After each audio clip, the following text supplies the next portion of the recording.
justement avec nous Joris Miachon, arboriculteur dans la Drôme, président de la coordination rurale Auvergne-Rhône-Alpes. Bonjour, merci beaucoup d'être avec nous en direct, Joris Miachon. D'abord, vous êtes arboriculteur, vous cultivez quoi exactement ? Alors, bonjour à vous. Je suis producteur de à peu près tous les fruits, pommes, poires, pêches, abricots, cerises, pruniers.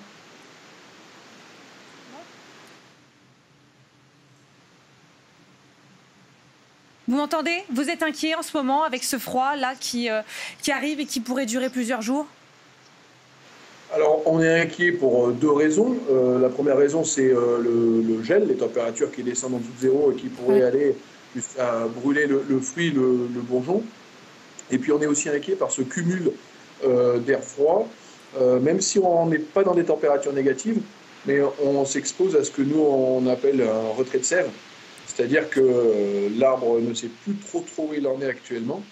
La sève, au lieu d'être montante, va se retrouver descendante. Et après, ça implique une chute physiologique des fruits qui ne seront plus alimentés. Et donc, du coup, forcément, une perte de récolte qui peut être très importante.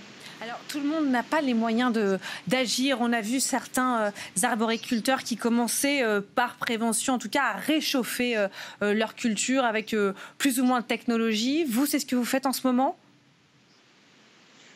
Ah oui, au vu des températures annoncées, nous on a mis en place le maximum qu'on pouvait sur nos cultures.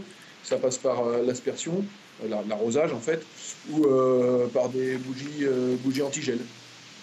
Des bougies anti-gel. Et vous allez faire ça, vous faites ça en ce moment depuis plusieurs jours et vous êtes en mesure de le faire encore longtemps ?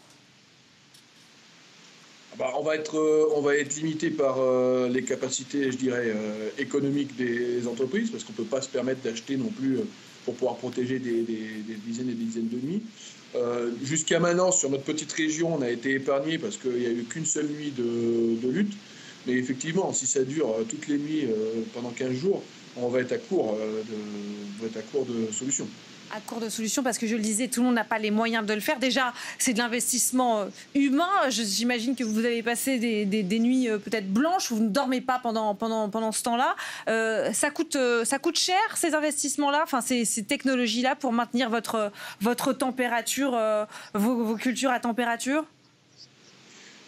C'est assez facile à calculer par rapport au dispositif de bougie anti-gel.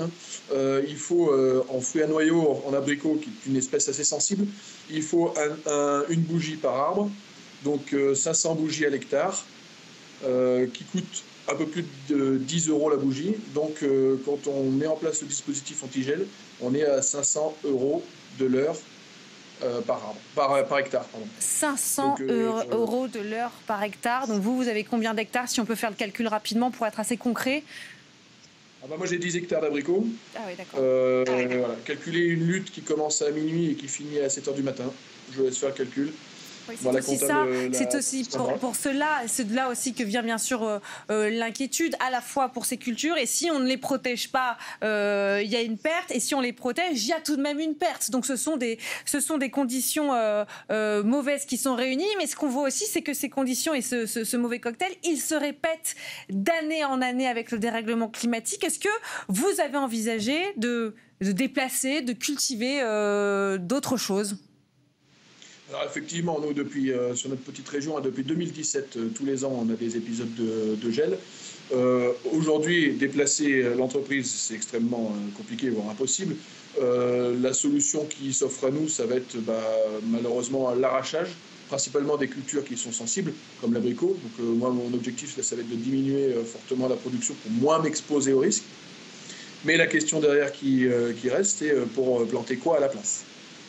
Il faut avoir un visu sur les évolutions climatiques, peut-être des 10, 20, 30, 50 prochaines années. Et on est très limité par rapport au choix de l'espèce ou même des variétés, par rapport à cette question d'adaptabilité. Et qui doit faire partie de la problématique et de vos préoccupations du moment. Tout à fait. Tout à fait, parce qu'il faut qu'on arrive à trouver des espèces ou des variétés qui ont des besoins en heures de froid, parce qu'on a des hivers de plus en plus doux. Donc des espèces qui ont besoin de peu d'heures de froid, mais en même temps qui fleurissent tardivement. Donc là déjà c'est compliqué, parce qu'on est exposé à des gels printaniers au mois d'avril. Et si toutefois on arrive à trouver cette espèce, il faut aussi que commercialement, on ait de l'intérêt. On peut pas se permettre de planter des dizaines d'hectares sans avoir un marché en face.